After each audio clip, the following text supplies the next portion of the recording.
여러분 안녕하십니까? 반갑습니다. 김동수입니다. 오늘은 부동산과 세금 제39화 시간이 되겠는데요. 오늘은 그 증여에 대한 내용을 한번 살펴보겠습니다. 오늘 제목은요, 증여는 함부로 하는 것이 아니다. 증여는 언제 하는 것이 좋을까요? 자, 이런 내용을 가지고 여러분과 함께 하겠습니다. 여러분, 우리는 재산을 증여하는 사람을 누구라고 합니까? 증여자라고 합니다. 재산을 받는 사람을 우리는 수중자라고 하죠. 그러면 증여세는 누가 내는 거냐? 수중자가 납세 의무가 있습니다.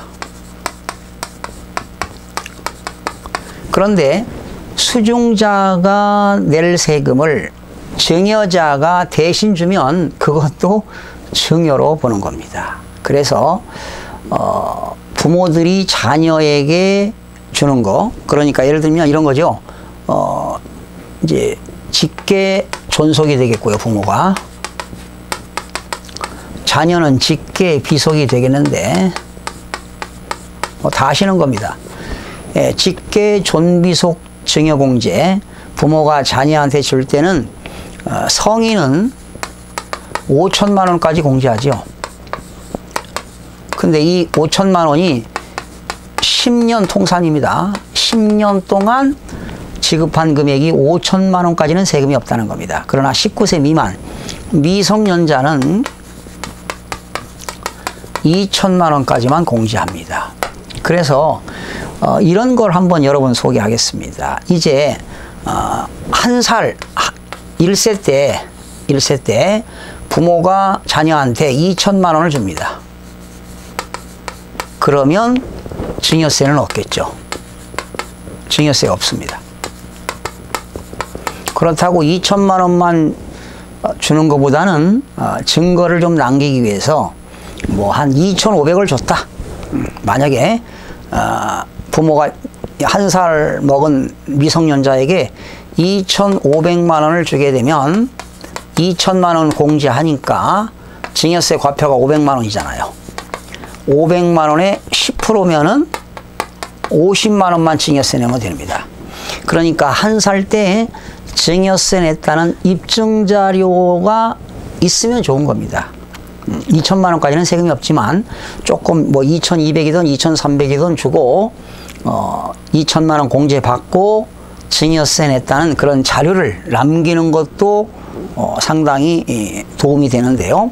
그리고 이제 11살 때 또 미성년이니까 2천만 원을 주게 되면 증여할 수 있어요.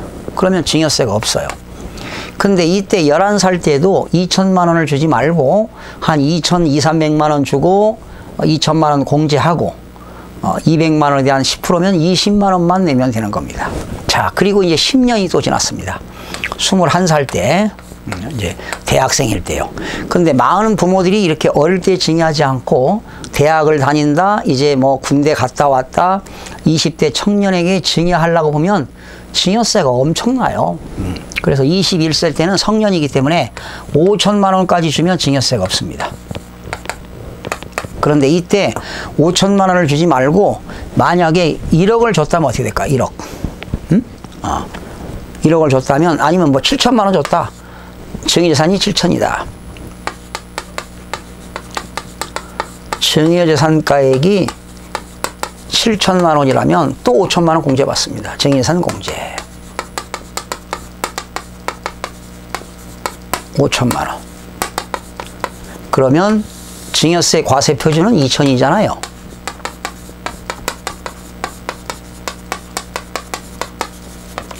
그러면 증여세 과표가 1억 원 이하일 때는 10%니까 증여세 산출세액은 200만 원이 되겠네요. 증여세 산출세.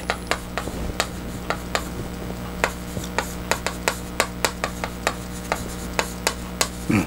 7천만 원 줬다면 5천만 원 공제받고, 결과적으로 한 살 때부터 21세까지 얼마까지는 세금이 없어요.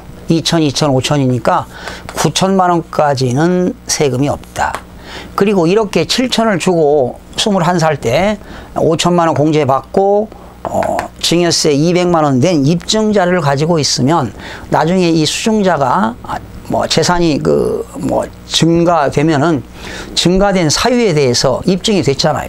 5천만 원씩 공제받고 증여세는 입증 자료가 있기 때문에 이렇게 20대에도 많은 재산을 얻을 수 있다. 이런 내용을 여러분들에게 전해드렸습니다. 괜찮은 방법 아니겠습니까? 자, 그런데 또 하나 중요한 게 있습니다. 지금이 더 중요합니다. 자, 일반적인 경우에 많이 필요한데요. 여기 보세요. 돌아가신 분을 뭐라고 하느냐? 피상속인이라고 합니다. 상속받은 사람이 상속인입니다. 그런데 피상속인이 상속인에게, 즉 부모가 자녀에게 증여할 때는 언제쯤이 좋을까? 지금 자녀가 성년입니다. 성년인데 부모가 돌아가시기 전 10년 훨씬 전에 증여해야 됩니다. 그러니까 증여도 타이밍이 있다는 거죠. 그런데 이 피상속인이 사망 전 10년 이내에 증여했다. 상속인에게 돌아가시기 전 10년 이내에 증여하게 되면 당연히 상속인은 그때 증여세 냈겠죠.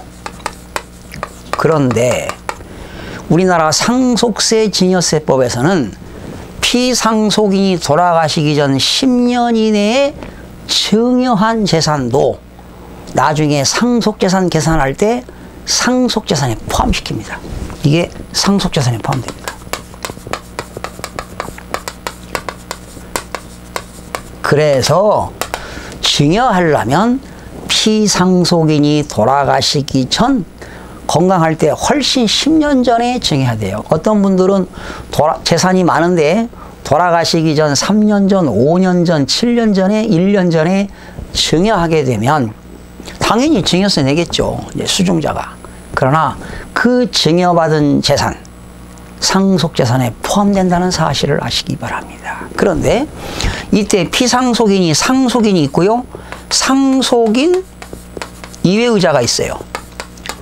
이외의자에게는 5년 이내 증여한 재산도 상속재산에 포함시킵니다. 다시요. 피상속인이 상속인에게 돌아가시기 전 10년 이내에 증여한 재산과 상속인이 아닌 이외의자에게 5년 이내에 증여한 재산도 상속재산에 포함된다는 사실을 기억하시기 바랍니다. 상속재산에 포함되니까 상속세 과표가 커지겠죠. 그럼 세금 부담이 커집니다. 그러나 돌아가시기 전 10년 전에 증여받아서 낸 증여세는 상속세에서 공제를 해주지만 일단은 상속가액 재산 과세 표준이 커지기 때문에 세금 부담이 커진다는 것입니다. 그래서 오늘 이 시간에는 증여 언제 하는 게 좋을까? 돌아가시기 전 훨씬 더 10년 전에 증여하는 것이 바람직하다. 또 어릴 때 이렇게 1살 때, 11살 때, 21세 때, 또 31세 때 이렇게 증여함으로써 증여세를 절세할 수 있는 노하우를 여러분들에게 전해드렸습니다. 시청해주신 여러분 대단히 고맙습니다. 늘 여러분과 함께 공부하는 가까운 이웃이 되도록 최선을 다하겠습니다. 여러분 다음 시간에 뵙겠습니다.